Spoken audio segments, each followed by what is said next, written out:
respuesta. Las leyes de la física exigen una causa para cada efecto.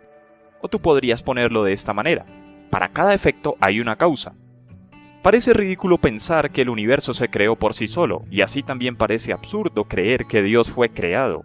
Sin embargo, todos hemos pensado este tipo de cuestiones. Si esto es así, entonces debe haber un creador detrás de la creación de Dios. Si una criatura creó a Dios, esa criatura también fue creada. Aristóteles en su lógica discutía: debe haber una realidad que causa, pero no es causada, o un ser que se mueve pero no movido. ¿Por qué? Porque si hay una regresión infinita de causas, entonces por definición el proceso entero nunca podría comenzar. El ateísta Bertrand Russell, en su libro ¿Por qué no soy un cristiano?, escribió que si es verdad que todas las cosas necesitan de una causa, entonces Dios debe necesitar también una causa.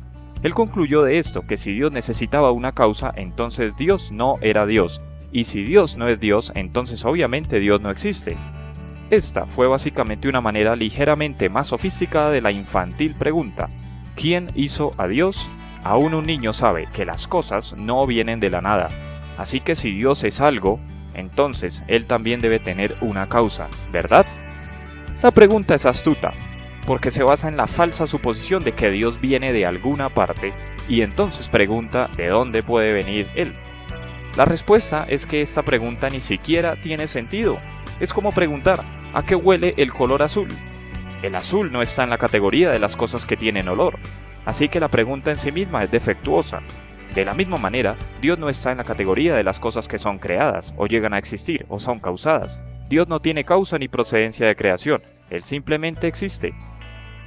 Dicen que no fue Dios quien creó al hombre, sino que el hombre creó a Dios. Entonces debemos preguntarnos: ¿quién creó al hombre? ¿Puede cuestionar una cosa creada a su creador? Pues bien, Isaías 29, versículo 16 dice: ¿qué manera de falsear las cosas? ¿Acaso el alfarero es igual al barro? ¿Acaso le dirá el objeto al que lo modeló, él no me hizo? ¿Puede la vasija decir del alfarero, él no entiende nada? Isaías reitera una vez más en el capítulo 43, versículo 1, dice: pero ahora, así dice el Señor, el que te creó Jacob, el que te formó Israel, no temas, que yo te he redimido, te he llamado por tu nombre, tú eres mío. Sabemos que de la nada, nada procede, así que si alguna vez hubo un tiempo en que no existía absolutamente nada, nada hubiera podido existir. Pero las cosas existen. Por lo tanto, puesto que nunca pudo haber existido absolutamente nada, algo tuvo que haber existido siempre. Esa cosa que ha existido siempre es a quien llamamos Dios, pero es más que una cosa, por supuesto.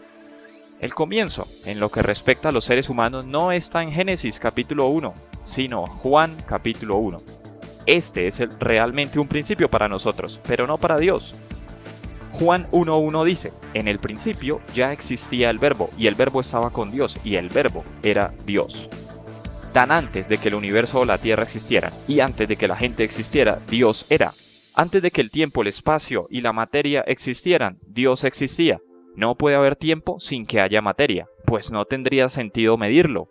No hay nada que existiera, sino que el mismo Dios lo causó. Como dice en el Evangelio de Juan, Él estaba con Dios en el principio. Por medio de Él todas las cosas fueron creadas. Sin Él nada de lo creado llegó a existir. ¿Qué mente humana puede entender a Dios autoexistente que siempre ha sido y siempre será? Nuestras mentes finitas no pueden abrigarse a sí mismas alrededor de esto. Es por eso que Él es Dios y nosotros no. Somos simples seres humanos. Una causa mayor que sí misma tuvo que existir antes de la existencia del universo. Y ver el enorme tamaño del universo, la cantidad enorme de energía siendo utilizada y que está disponible, y el perfecto orden del universo, tiene que haber inteligencia detrás de la causa. ¿Cómo puede un creador ser tan bien creado? Es lógicamente absurdo. ¿Es Dios sin causa, entonces? Creo que Dios está fuera del tiempo y del espacio, y existió antes que el tiempo y el espacio existieran. Dios dice que Él es omnipotente, es decir, todopoderoso, que es omnisciente, todo lo sabe y todo lo conoce, y además es omnipresente, está en todo lugar al mismo tiempo. ¿Quién puede discutir con esto? Dios da su respuesta acerca de Él mismo, siendo el creador y siendo puesto en duda por la humanidad. En Isaías 45, versículo 9, dice: ¡Ay del que contiende con su hacedor!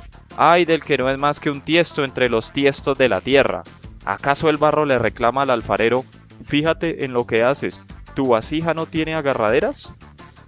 Por Dios, más adelante en Romanos 9:20 dice: respondo, ¿quién eres tú para pedirle cuentas a Dios? ¿Acaso le dirá la olla de barro al que la modeló: ¿por qué me hiciste así? Isaías nuevamente dice, en el capítulo 64, versículo 8, a pesar de todo, Señor, tú eres nuestro Padre, nosotros somos el barro y tú el alfarero. Todos somos obra de tu mano.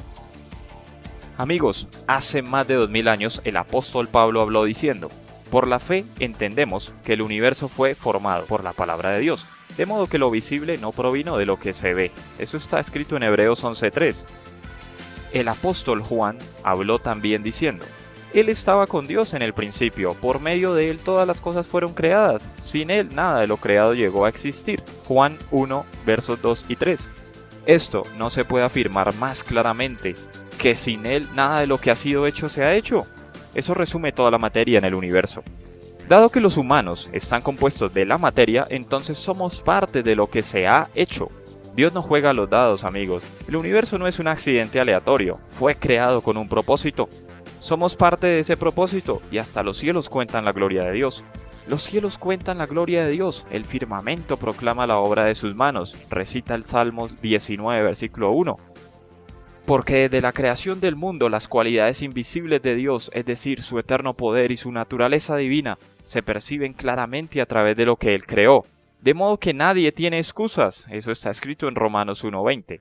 Esto era conocido antes de que fuera descubierta la existencia de los microscopios o aún los átomos subatómicos.